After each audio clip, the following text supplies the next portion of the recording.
దెబ్బని ఇప్పటికిప్పుడు వాళ్ళు మళ్ళీ వాటిని నిర్మించుకోవాలన్నా కూడా కొన్ని ఏళ్ళు పడుతుంది. కొన్ని ఏళ్ళు సుమారుగా అది 50-100 అనేది మనం చెప్పలేం. కానీ అటువంటి నిర్మాణాలని పూర్తిగా కుప్పకూలు చేశాం. 11 ఎయిర్ బేస్ని నేలమట్టం చేసాం. సుమారుగా చాలా కీలకమైనటువంటి ఆ స్థావరాలని కుప్పకూలు చేశాం. సో ప్రస్తుతానికి ఆ ఎయిర్ బేసెస్ ని కూల్ చేసిన తర్వాత దాని తాలూకా జియోస్పేషియల్ సంబంధించినటువంటి ఆ డేటాని, ఇంటెలిజెన్స్ డేటాని డామియన్ సైమన్ అనే ఒక పరిశోధకుడు బట్టబయలు చేశాడు. ఆ విజువల్స్ చూస్తే డెఫినెట్గా మీరు కూడా ఆశ్చర్యపోవాల్సింది. ఒకసారి ఆ దృశ్యాలు చూద్దాం ముందుగా. సో ఇదంతా కూడా కమాండ్ కంట్రోల్ సెంటర్. ఇది మురిద్ ఎయిర్ బేస్ సంబంధించినటువంటి ఒక ప్రాంతం. సో మురిద్ ఎయిర్ బేస్ ని కుప్పకూల్చాం. 11 ఎయిర్ బేస్ లో ఇది కూడా చాలా కీలకం. ఇది మొదట నువ్వు చెప్తుంది ఒకటే, సర్గోదా, మురిద్, నూర్ఖాన్ ఈ 3 ఎయిర్ బేస్లు కూడా పాకిస్తాన్ కి చాలా కీలకమైన ఎయిర్ బేస్లు. సో అక్కడి నుంచి చాలా స్థావరాల్ని అక్కడ పెద్ద ఎత్తున ఎక్విప్మెంట్ ని మోహరించి ఉన్నారు. అక్కడి నుంచి దాడులు చేయడం కోసం చాలా పెద్ద ఎత్తున ప్లాన్ చేసి ఉన్నారు. డ్రోన్స్ ని, ఈ మిసైల్స్ ని, ఆ తర్వాత ఇతరత్ర ఎక్విప్మెంట్ మొత్తాన్ని కూడా స్టోర్ చేసేటువంటి ప్రధానమైనటువంటి ఎయిర్ బేస్లే ఈ 3. సుమారుగా 11 ఈ 3 చాలా కీలకమైన ఎయిర్ బేస్లో మీకు చూపిస్తున్న ఈ దృశ్యాలు మొత్తం కూడా కొన్ని మురిద్ ఎయిర్ బేస్ సంబంధించిన దృశ్యాలు. సో అక్కడ మీరు దృశ్యాలు గమనించండి. ఇది బిఫోర్, దాడి కంటే ముందు విడుదల చేసినటువంటి శాటిలైట్ చిత్రాలు ఇవన్నీ కూడా. ఆ తర్వాత దాడి తర్వాత ఇక్కడ చూడండి, ఇక్కడ కనబడుతుంది. ఇక్కడ రూఫ్ మీకు అంత క్లియర్ కనిపించకపోవచ్చు, కానీ రూఫ్ డ్యామేజ్ అయింది. Roof section caved in, roof damage, likely damage visible on upper floor exterior. So ఇదంతా కూడా డ్యామేజ్ అయిన దృశ్యాలు. సో వాళ్ళు ఏం చెప్తున్నారు పదే పాకిస్తాన్ మా దగ్గర ఏం జరగలేదు, అంతా సేఫ్గానే ఉన్నాం, మేమంతా సవ్యంగానే ఉన్నామని చెప్తున్నారు కదా. ఇది ఒకటే ఇంకా కేవలం శాంపిల్ మాత్రమే. ఇంకా నూర్ఖాన్ ఎయిర్ బేస్ అని ఒకటి ఉంది.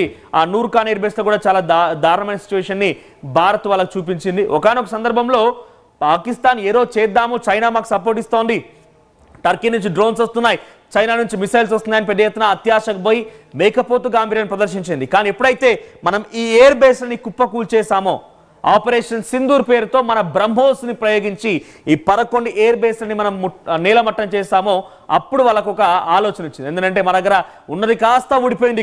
ఇక చేసేది ఏం లేదు. చైనా నుంచి మిసైల్ వచ్చినా, టర్కీ నుంచి డ్రోన్లు వచ్చినా ప్రయోగించాల్సి ఏదో ఒక చోట మనం వాటిని స్టోర్ చేసుకోవాలి కదా.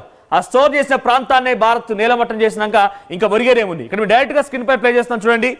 అక్కడ ఆ తేడాలు గమనించండి. దాడికి ముందు, దాడి తర్వాత తేడాలు గమనించండి. ప్రీ స్ట్రైక్ ఇమేజ్ ఫెసిలిటీ అన్డామేజ్డ్, చాలా క్లియర్ గా ఉంది. ఎటువంటి డ్యామేజెస్ ఏం లేవు, అంతా సవ్యంగానే ఉంది. అటువైపు దాడి తర్వాత చూడండి, likely damage visible on upper floor of exterior, roof damage. ఆ దృశ్యాలు చూస్తే మీకు అర్థమవుతుంది. సో ఇంకోవైపుగా ఇంకొన్ని విజువల్స్ కూడా ఉన్నాయి. పీసారి ఇంకొన్ని విజువల్స్ కూడా ప్లే చేయండి. సో ఇది చాలా డేంజరస్. చూడండి, ఇక్కడ pre strike facility and trucks undamaged. ఇక్కడ ఈ దృశ్యాల్లో కొన్ని ట్రక్స్ ప్లేస్ చేస్తున్నాయి. డైరెక్ట్గా స్క్రీన్ ప్లే చేసుకోండి ఇది. సో ఇక్కడ కొన్ని ట్రక్స్ డ్యామేజ్ ప్లేస్ చేసి ఉన్నాయి.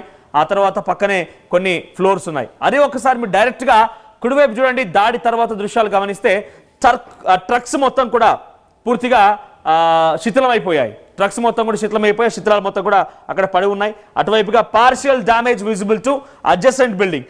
పక్కనే మొదటి దృశ్యాలు మీరు గమనిస్తే పక్కన బిల్డింగ్ కనబడుతుంది ట్రక్ పక్కనే. కానీ రెండో విజువల్ చూడండి, ఆ ట్రక్ పక్కనటువంటి ఆ బిల్డింగ్ మొత్తం కూడా కుప్పకూలిపోయింది.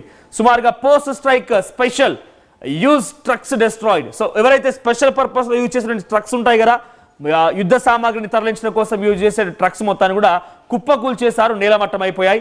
ఇవి తాజా దృశ్యాలు. సో ఇప్పుడు ఎందుకు మళ్ళీ ఈ సమయంలో చూపించాల్సి వస్తుందంటే, మళ్ళీ చెప్పాల్సిన ఒక అంశం ఏంటంటే, ప్రపంచ దేశాలు మొత్తం చూస్తున్నాయి. మన నుంచి operation Sindoor out reach team కూడా వెళ్ళింది కదా.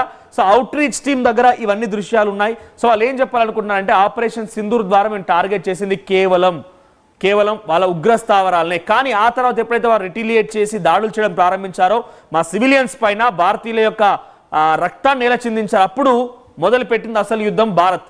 ఆపరేషన్ సింధూర్ ఫేజ్ 2లో ఏకంగా ఈ టెర్రర్ క్యాంప్స్తో పాటుగా ఎయిర్ బేసెస్ నిలమట్టం చేయడం ప్రారంభించిన తర్వాత పాకిస్తాన్కి ఎటువంటి అవకాశం లేదు. సో ఇందుకే పాకిస్తాన్ మోకరిల్లింది. ఇప్పుడు సీజ్ ఫర్ అండర్స్టాండింగ్ అనేది భారత్ ఎందుకు ఒప్పుకుందనంటే, ఒకానొక సందర్భంలో నిజంగా చాలా లోతుగా మానవతా దృక్పథంతో కోసం ఆలోచిస్తే కనుక పాకిస్తాన్ ఒక చచ్చిన పాము లాంటిది, ఇంకా చంపాల్సిన అవసరం లేదనే రకంగా ఊలిపోయింది. ఇక మురిద్ సంబంధించి ఒకసారి ప్లే చేయండి పీసీఆర్. మురిద్ ఎయిర్ బేస్ మీకు దృశ్యాలు చూపిస్తాను. ఆ మురిద్ ఎయిర్ బేస్ దృశ్యాలు చూస్తే అండర్ గ్రౌండ్ లో కూడా ఆ దృశ్యాలు ఉన్నాయి. ఇక్కడ చూడండి, ఇదంతా కూడా మురిద్ ఎయిర్ బేస్ సంబంధించింది. మురిద్ ఎయిర్ బేస్ ఇది. సో ఇదంతా కూడా ఫెన్సింగ్. ఇక్కడ చూడండి, ఇదంతా ఒక ఫెన్సింగ్ చుట్టూరా, ఇక్కడ నుంచి ఇదంతా ఒక ఫెన్సింగ్.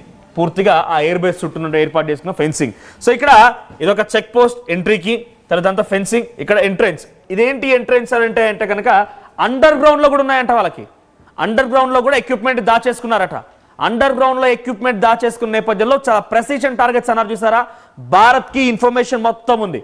మురిద్ ఎయిర్ బేస్లో ఏముంది, నూర్ఖాన్ ఎయిర్ బేస్లో ఏముంది, సర్గోదా ఎయిర్ బేస్లో ఏముంది, రఫీక్ ఎయిర్ బేస్లో ఏమున్నాయి, ఈ వివిధ ఎయిర్ బేస్ల్లో ఏవే అంశాలు ఉన్నాయనేది చాలా పక్కాగా ఇన్ఫర్మేషన్ అందుకున్నారు మన ఆర్మీ అధికారులు, నిఘా వర్గాలు. ఆ తర్వాత ప్రెసిషన్ టార్గెట్స్, అంటే ఎట్టి పరిస్థితుల్లో అది దాని తప్పించుకోలేరు. ఇక టార్గెట్ ఫిక్స్ చేసి ఇక్కడ పడాలంటే అక్కడ పడిపోద్ది అంతే మిసైల్. ఆ రకంగా ప్రెసిషన్ టార్గెట్స్ని పెట్టుకొని మన భారత ఆర్మీ ఆపరేషన్ జరుగుతూ ముందుకు వెళ్ళింది. ఇక్కడ మీరు గమనించండి, 30 మీటర్స్ అంతా కనిపిస్తుంది కదా. మీకు ఏం చెప్పాలనుకుంటున్నానంటే మునిషన్ క్రాచర్ అప్రాక్స్ 3 మీటర్ వైడ్. సో ఇదేంటంటే ఇదంతా కూడా ఒక ఇక్కడ కనిపించే ఈ డాట్ ఏదైతే ఇండికేట్ చేస్తుందో ఇదంతా కూడా మన మిసైల్ దాడి వల్ల ఒక 3 మీటర్ల దూరం వరకు కూడా పెద్ద గోత్ ఏర్పడింది. ఇది దాని ఇంటెన్షన్, ఇది దాని అర్థం. సో ఇక్కడ 30 మీటర్ల దూరం, ఇక్కడ ఏంటి అండర్ గ్రౌండ్కి వెళ్ళేటువంటి ఎంట్రెన్స్ ఉంది కదా, ఇక్కడ చూడండి ఎంట్రెన్స్ అని. ఇక్కడ నుంచి ఇక్కడ వరకు అండర్ గ్రౌండ్ వెళ్ళేటువంటి ఎంట్రెన్స్కి 30 మీటర్ల దూరంలోనే 3 మీటర్ల వెడల్పుతో ఒక భారీ గుంత ఏర్పడింది, భారీ హోల్ అయిపోయింది ఆ మిసైల్ దాడితో. అంటే ఇప్పుడు ఏంటంటే ఏకంగా ఇది లోపలి కనీసం పాకిస్తాన్ ఆర్మీ లోపలి వెళ్ళిపోయి వాళ్ళ ఎక్విప్మెంట్ తీసుకోవడానికి కూడా పాసిబిలిటీ లేదు. ఎందుకంటే ఈ గోత్ ఏదైతే ఉందో ఎంట్రెన్స్ దగ్గర దాడి చేశారు కాబట్టి ఇప్పుడు వాళ్ళకి లోపల వన్స్ భూమిలోకి అది చొచ్చుకు వెళ్ళిందనంటే లోపల కూడా కదలికలు ఉంటూ ఉంటాయి, సప్రెస్ అవుతూ ఉంటాయి కాబట్టి సో ఆ సిచ్యువేషన్లో ఎంట్రెన్స్ కూడా క్లోజ్ అయిపోయింది. సో ఇక్కడ 30 మీటర్ల దగ్గర వాళ్ళ ఎంట్రెన్స్ దూరంలో ఉంటే 30 మీటర్కి ఎగ్జాక్ట్గా ప్రెసిషన్స్ టార్గెట్తోని ఇక్కడ దాడి చేసింది మన భారత ఆర్మీ. సో ఇక్కడ మరోవైపు చూడండి, earth protected likely under ground facility. So ఇక్కడ అండర్ గ్రౌండ్ ఫెసిలిటీ లోపలికి వెళ్ళడం కోసం ప్రొటెక్ట్ ఒక పై కప్పు కూడా ఉంది. అండర్ గ్రౌండ్లో మొత్తం ఎక్విప్మెంట్ ఏర్పాటు చేసుకుంది మురిద్ ఎయిర్ బేస్లో పాకిస్తాన్.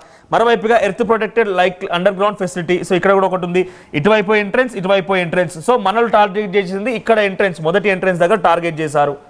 సో ఇంత ఎందుకు మనం దాని కీలకంగా చెప్పాల్సి వస్తుందంటే కనుక ఇక్కడ చూడండి ఫెన్స్ ఉంది, ఆ తర్వాత వివిధ ప్రాంతాలకు సంబంధించి టవర్స్ ఉన్నాయి, అంటే వాచ్ టవర్స్ ఉన్నాయి, ఫెన్సింగ్ ఉంది. అంత కీలకంగా గ్రౌండ్ లెవెల్ వెళ్ళడం కోసం ఎంట్రెన్స్ ఏర్పాటు చేసుకున్నారంటే చాలా కీలకమైనటువంటి వార్ ఎక్విప్మెంటే పాకిస్తాన్ అక్కడ దాచిపెట్టింది. దాన్ని కుప్పకూల్చే ప్రయత్నం, దాన్ని నిలమట్టం చేసే ప్రయత్నం మన భారత ఆర్మీ చేసింది. సో తర్వాత ఇక్కడ మీకు మరికొన్ని చూపిస్తాను. ఎర్త్ మూవర్స్, ట్రావెలింగ్ అంటే ఎక్విప్మెంట్ని ట్రావెల్ చేయడం, ఎక్విప్మెంట్ని తరలించడం కోసం ఉపయోగించేవి, బిల్డింగ్స్ డెమాలిష్డ్, తర్వాత earth mover, possibly light tower, తర్వాత post strike debris cleanup image